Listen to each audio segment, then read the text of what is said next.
Hey everyone, welcome to the Meritt podcast where we talk about all things sales and getting into the sales career. With me today is a very good friend of mine, Ezana Haddis, also known as Ez. Ez has been in sales in some form or another for quite a few years now. We'll talk about that.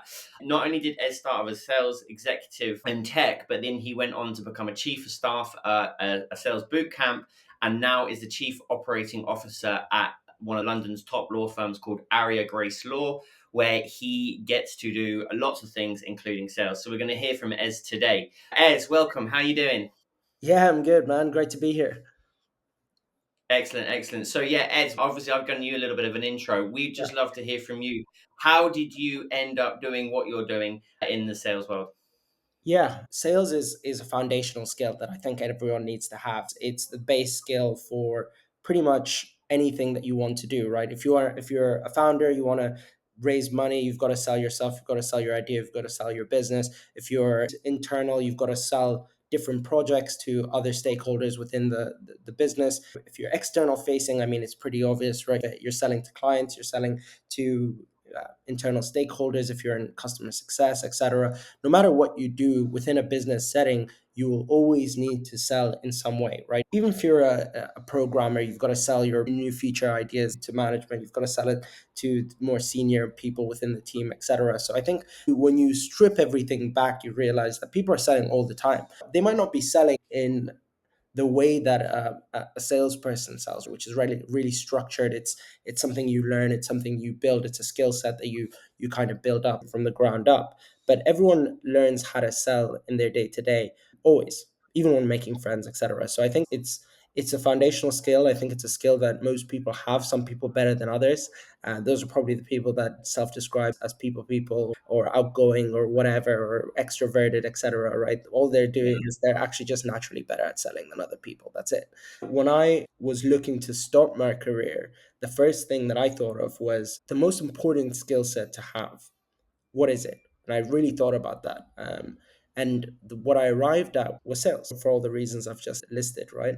Um, so I decided to dive in first and foremost in a company that would enable me to have hands-on sales kind of training experience from someone who knew what they were doing. And that was kind of my criteria, right? And as a result of that, I actually found myself going into tech. I found myself going into startups because I felt like the learning curve and in terms of the growth capability, the rate of improvement possible within early stage, smaller companies was much larger than sort of big corporate established, etc. That generally they have developmental paths for people.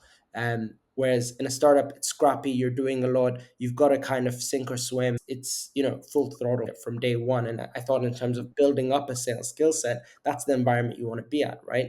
You want to be somewhere where you're on it, you've got the training, you've got the management. So my first kind of jump into that was in a structured way, right? I'd done a lot of sales types roles before. I worked for Bacardi as a brand ambassador. I did, even when I was 14, I was selling kind of movie tickets and concert tickets, and you'd go out, you'd give out flyers, and then they'd give you tickets, and then you'd go and you'd resell those. So I was doing bits and Had it. bobs, right? I had it. I always knew that it was beneficial, but within kind of a business sense, business to business, I'd never really done anything like that.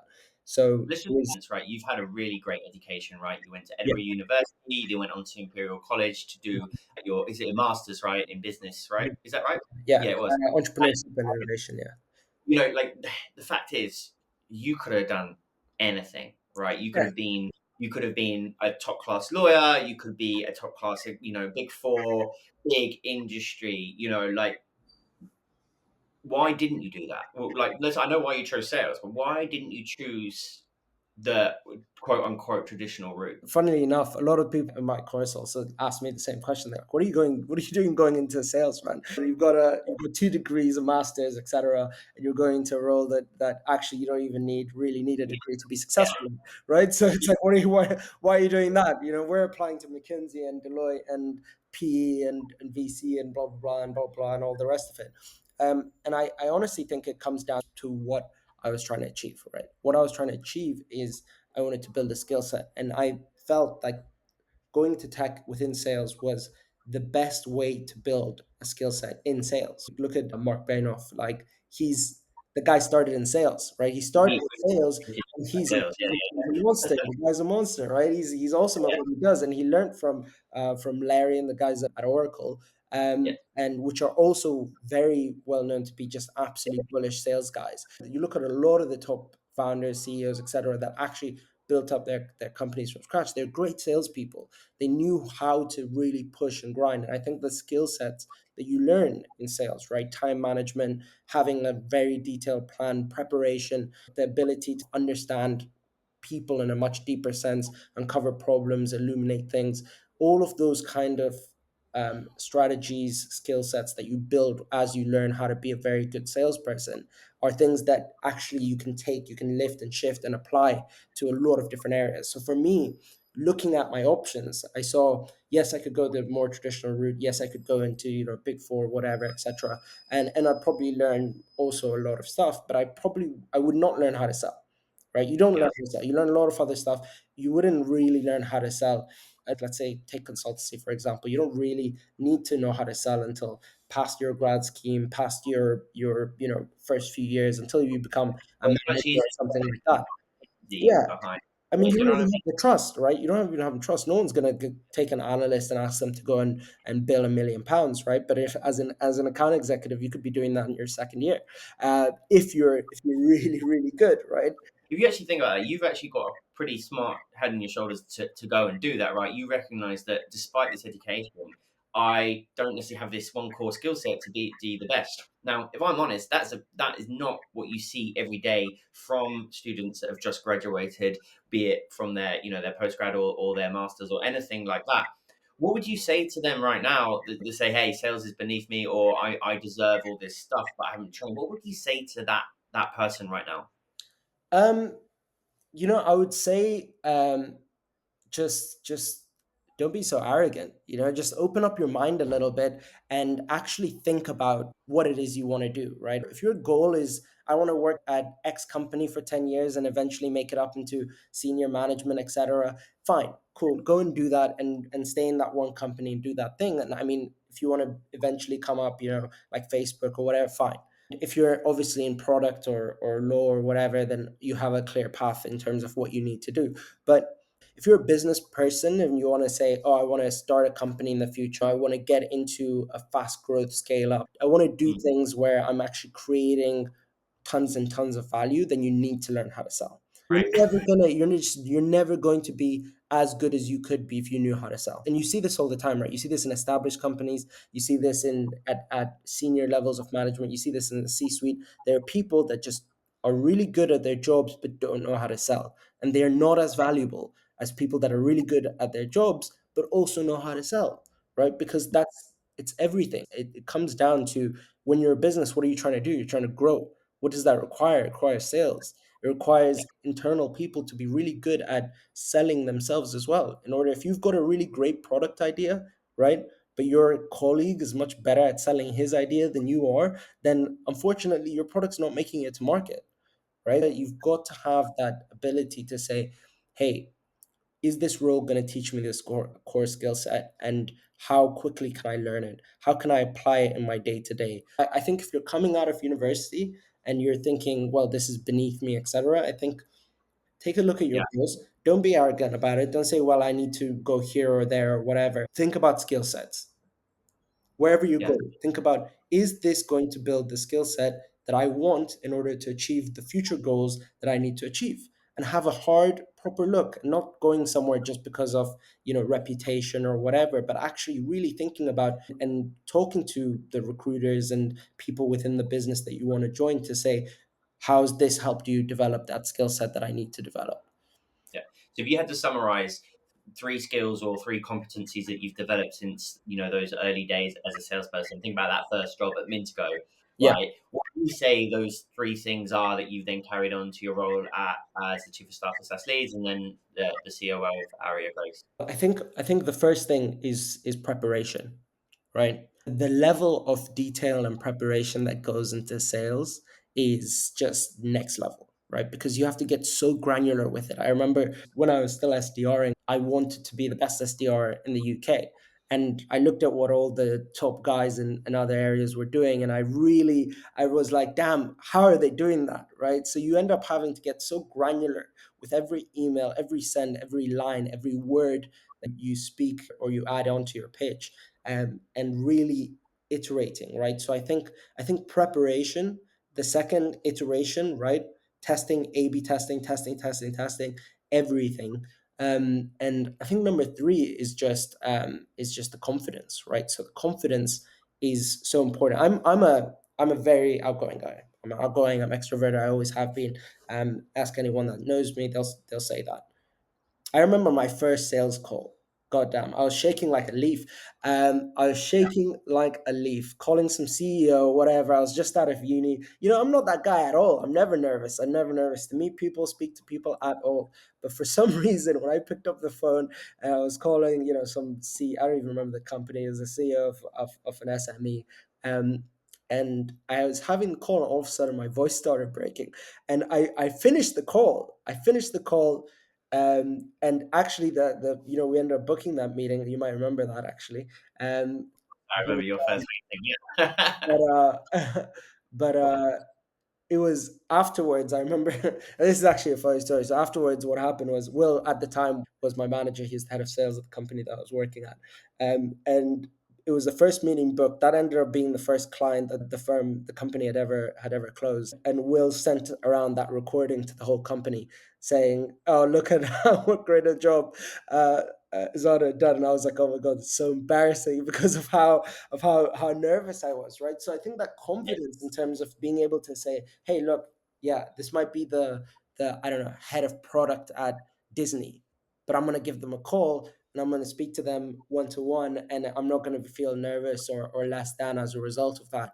And I think that's really where I think with the confidence element, right? The preparation and the iteration piece is all about um, ensuring that everything you need to achieve your goal, you do. And then Yeah. once you've done that, it's not just sitting on your laurels, but it's about taking that and improving it, and having this kind of mindset of consistent improvement. Which I think actually, if you're a product guy, you probably relate with a lot, right? Right. It's like just like being a product person on the other side, isn't it? Yeah, yeah, 100%. yeah, yeah, yeah. If we were to recap, then the three things that you think have carried you on in your career that you learned from your early days: preparation, you've got to be prepared to nail those deals, and that carries you on now, closing revenue for Aria Grace. Iteration, so be prepared to fail, test, iterate, learn, grow, improve, what we call that sort of lean startup methodology, right? Yeah. And then, of course, it's develop your confidence. So I think we could say, perhaps back in the day, slightly arrogant. I think that's a bit mean. Cocky. Still are a little bit, aren't we all? But it then changed from that to like a real deep set confidence, right? That you can walk into a room, we'll do a podcast now, and Yeah, actually know what I'm saying is real. You know what I mean? I back myself because I've been out there on the field, taking my licks.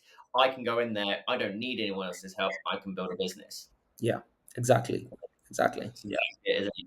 And I think that's what gets so lost on grads that come through is that they think, hey, yeah, no, I've got this degree, and yet they work hard. Like I haven't got a degree, I don't know really what it's like, but it's so theoretical still, isn't it? And nothing really prepares you for being thrown in the deep end except for being thrown in the deep end. yeah, yeah, yeah. I Amazing, mean, isn't it? yeah, it's awesome. It's awesome. I think one of the things that you realize is sales is incredibly tough. It's an incredibly tough profession to be in because of the amount of like I said, prep, iteration, confidence that's required in Yeah, order to do the job right. And it's not something that you can coast in. You can't just do sales and relax or whatever. You're always kind of going for it. You always have to consistently improve, think of new ways, new outreach methods, etc. It's a constant improvement thing, right? A lot of careers are like that where you need to consistently be learning, and you could consistently iterating and growing on what you already know. But I mm, feel like if you're not that kind of person and you don't want to build that skill set, then those are usually the people that spin out of sales eventually, right? Because they just can't handle the pressure of the consistent targets, the consistent learning, the consistent performance requirements. But if you can, and you can kind of grit your teeth and kind of do it, learn and craft your own method, right? Because everyone has way that they sell that they've developed over years and years and years, and you can do that and you can get to that point, then man, you're going to be unstoppable in any sort of business sense, right? Yeah, right. And I bet if you think back to those guys that said to you when we were doing minutes ago in the early days of SaaS Leads, they're like, "What are you doing that for?" I bet you they don't say that now as a Yeah, COO of a law firm, yeah, right? exactly. Now they're all like, "Oh, how did you get there? Like, how did you Yeah, do that?" excellent, excellent. Okay, cool. Did you know the average salary for an SDR is between 28 and 32,000 pounds? That's one of the highest entry level jobs out there. The trick is standing out from the crowd to get that role. And with Meritt, we make that possible for you. So all you need to do is upload your CV and our AI will build your profile and match you with top companies in seconds. Then ace our video interviews to show off what makes you unique. Don't just apply, get noticed and get hired. So visit Meritt.io today and take your first step towards a high-paying SDR role. Remember, your future is on Meritt. So as if you had to say to yourself, so let's remember that first day that we ever met. Oh, by Uh-huh. the way, I just want to say to everyone that's listening is that Ez became one of the best SDRs during COVID with no help apart from what a little bit of support from me, right? And he just did it from scratch. And I just want to take that moment just to remind everyone how tough things can be. And I think what I would say is that you're very good. You're very resilient. You have an incredibly high level of grit and determination. Dare I say it's in the genes, knowing what your family does. But I think that grit and resilience can't be understated in this game, right? Mhm. Mhm, So absolutely. No, grit and resilience is absolutely key to sales and to succeeding in the role. yeah, It's one of those things where I mean, during COVID, that was tough. That was tough. You forgot to mention we were selling to HR people who were basically running around like headless chickens. So that was an interesting challenge. It was an really interesting challenge.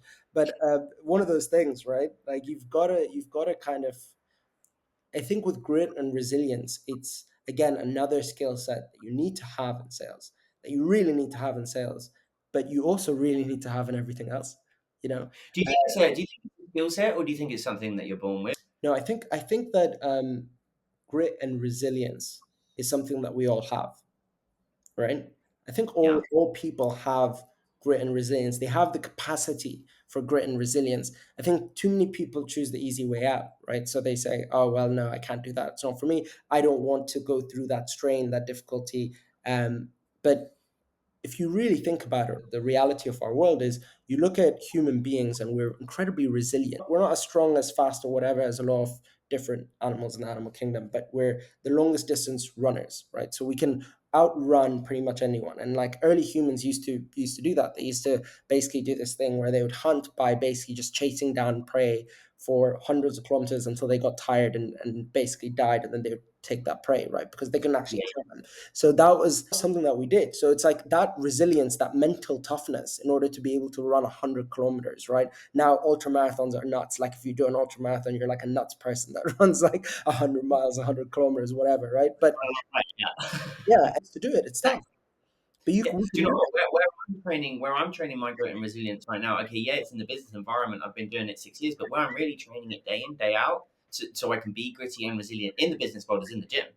Right, every day I go and I sit there on the bike. I hate it. It hurts, but I do it because I'm training my grit and my resilience, not because I want to get bigger or faster or stronger. You know? Yeah, no, no, I completely hear you. Completely hear you. And I think that's the thing, right? So you've got the people that can do that. You've got people that do the cycling, and they cycle like hundreds of kilometers, and Yeah, that's tough, right? That's a big mental, because you've got to just break through it and go through that wall. And some people just wouldn't be able to do it, right? They'll just do a little bit and they'll say, "No, my legs hurt and I'm too yeah, tired," or whatever. It's not about capability. Everyone has the capability to do it. It's what's stopping you from getting there is yourself. yeah. Exactly right. It's so unbelievably mental, isn't it? Even now, having been through everything that I've been through, just that ability to go again and again and again. And if I can get up more times than the other guy Yeah, or girl, yeah, I'm gonna right. It's such a muscle. It's such a muscle to train.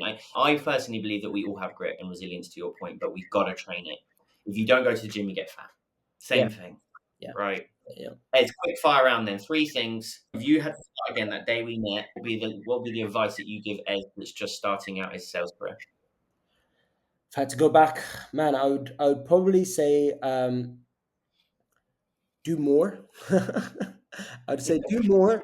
I was doing a lot. I know I was doing a crazy amount, but you know what I would say is do more, but also make sure you're looking after yourself.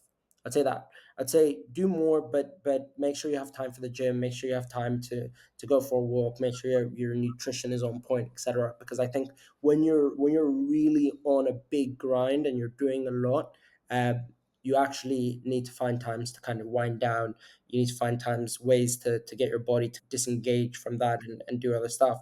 And that's something that I've incorporated and I've done all throughout, right? I've either done boxing or swimming or something like that. And doing that first thing in the morning before work, that just completely changes my productivity for the day. It just boosts it Totally, massively up. So for me, totally agree. Yeah, that's the big thing. Make sure you're looking after yourself so you don't burn out, and then keep pushing. keep pushing. Yeah. So we had to get recap then. So do more, do more looking after yourself, Yeah, and then that means you can then keep pushing to do more. exactly, exactly. That creating It's a, space for those you three is things support each other, right? If you want to grow at the fastest pace possible, which is what I wanted to do when I first joined. So if I was talking to me back then, I said, "Hey, look, you're early in your career. You've got a lot to prove. You haven't earned any stripes yet, right? yeah, I know you want to do it quickly. Here's what you need to do. This is the way that you push, right? You make sure you do a lot. You plan to do a lot. You take care of yourself, and you keep pushing, right? So that's where the grit and the resilience comes in, right? You don't give up after 3 months of effort. You keep going until you look around. years of persistence. And Years you, ago, you turn around and you're like, damn, look at where I am. true grit takes years, right? And I think that's the thing. We think, oh, I've worked really hard for 1 year, 2 years, maybe 3 months, and I've kept going. It's like, no, no, no. It's years, maybe decades, right? And thinking like that. And if you don't look after yourself in the short term, you will never achieve those in the decades, ever, Yeah, right? agreed. Never. But when you're working really hard, right? People will be like, "Man, you're crazy. You're doing stupid hours, whatever. How are you doing that? It's nuts." Like people will discourage you, right?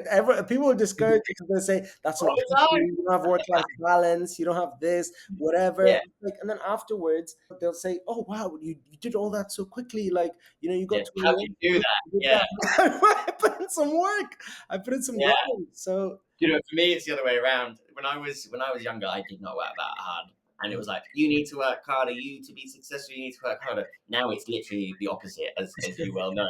And now everyone's like, stop working so hard. I'm like, are you kidding me? Are you kidding me? Yeah, no, I totally agree. I totally agree. Okay, as just moving on to my little favorite thing at the moment, which yeah. is quote corner.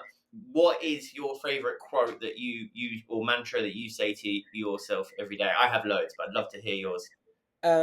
My okay, so I'd say my favorite one is probably from Ben Horowitz, "Hard Things About Hard Things," one of my favorite books of all time, particularly for funner. And the quote is, "Sometimes there are no silver bullets, only lead," right? And I love that. I love that quote. I love that quote because, everyone tries sometimes to find silver bullets, right? They say, oh, well, our product's trash. Let's do some more marketing. Oh, our pitch is terrible. Let's do more of it. Let's do that. Let's do that. It's all shortcuts. It's all ways of trying to take, wrapping something that's not very good in gold or silver and then trying to shuttle it off. But sometimes your strategy, your outreach method, your value propositions, the way that you're positioning things, the way that you're building something, the way that you've built your internal operations is just crap, right? No amount Mm, of adjusting, twisting, marketing, or whatever is going to fix that. Actually, sometimes there's no quick fixes, there's no magical fixes. You just mm, need to do the work. You just need to sit down and do the work. Every time something doesn't work out for me, or a new strategy that I've done hasn't worked, or something's fallen through, etc., I take a look at the overall strategy, the overall plan. I say, no silver bullets, man. Let's keep going. burn it down and build it again from the ground It's up. That resonates so much for what I'm seeing. Obviously, that book is a great book. We've bonded over that book many a time. I think that's why I hired you in the first place. I think that's when you was like, you got the job. But like that rings so true right now in the sales world. There's so many like of these like AI SDRs that are promising the world. You've got guys saying, "Oh, only create content and spend half your day creating content as an SDR." A personal bugbear of mine. And the data and the reality of it is you've just got to keep going, keep persisting, keep iterating, keep making those calls, keep doing those reps, keep doing those dials, keep sending those great emails, keep doing that great research. There are no shortcuts. Yeah. Just keep kicking that door down. We are in the toughest environment I've personally known in terms of selling, which sounds wild considering we went through COVID. But that quote, there are no silver bullets, only lead, is so true right now. And hats off to Ben Horowitz Big for that time. Big one. time. Ez, thank you for doing this. This is obviously your little moment to promote yourself, your personal brand. Who are you? We are in sales after all. Sell yourself, baby. Let's go. Awesome. Awesome. Well, man, look, you know me, I'm through and through. I'm all about sales, growth, building things, doing things up, and really working for businesses that are making a massive impact on the world. We did that with SaaS Leads. We're putting a bunch of people into high tech roles that were from impoverished backgrounds. And now at Aria Grace Law, we won Best Law Company of the Year last year. We just got listed into Chambers. It's an exciting journey to be on, to work for the UK's first not-for-profit law firm, and kind of grow that out. And I think looking to the future for me, it's just doing more of what I love doing, which is helping grow, support the growth of, and speed up and reach new heights with businesses that are actually making a positive impact and helping everyone in the ecosystem, so society, founders, and everyone else, just be excellent at what they do. Yeah, totally. I have to say, Aria Grace Law are fantastic lawyers, which sounds weird saying they're fantastic lawyers, but I always really enjoy jumping on a call with you guys, with Lindsay, with Pooja. It's annoying because obviously you're still lawyers and you charge by the hour, but it's always so cool. And I love the fact that they give their profits back to the community. It's the only law firm, I believe, in the UK to do this. Yeah. Yeah. But yeah, if any founders are listening, I cannot recommend Aria Grace Law enough as well. I've recommended you more than once at least now. Yeah, you definitely have. You definitely have, mate. That's the social proof I need, man. We have a few binds. You If heard anyone wants it here first, guys. to, If you need legal work and you want to work with a law firm that's excellent, has ex Magic Circle FTSE 250 partners, and does a great job at giving back to society, then give me a ring. I'm available on LinkedIn, or my email is ezana.haddis@aria-grace.com. yeah, nice. Let's make sure they're in the show notes for you as well. So anyone that watches this on the YouTube, etc. Okay, everyone. Ez, thank you so much for doing this. I can't wait to see you in real life again soon. Yeah, can't wait. For those guys that still need convincing that sales is for you, do drop us a line over at Meritt. We have loads of great SDR and AE roles on the platform. We've built a brand new AI website that's going really well. It's really, really cool. So please do follow our journey. And remember, your future is on Meritt. Yeah, let's go. Thank you very much, Will. Awesome. Yes. Bye-bye. Did you know the average salary for an SDR is between £28,000 and £32,000? That's one of the highest entry-level jobs out there. The trick is standing out from the crowd to get that role. And with Meritt, we make that possible for you. So all you need to do is upload your CV and our AI will build your profile and match you with top companies in seconds. Then ace our video interviews to show off what makes you unique. Don't just apply, get noticed and get hired. So visit Meritt.io today and take your first step towards a high-paying SDR role. Remember, your future is on Meritt.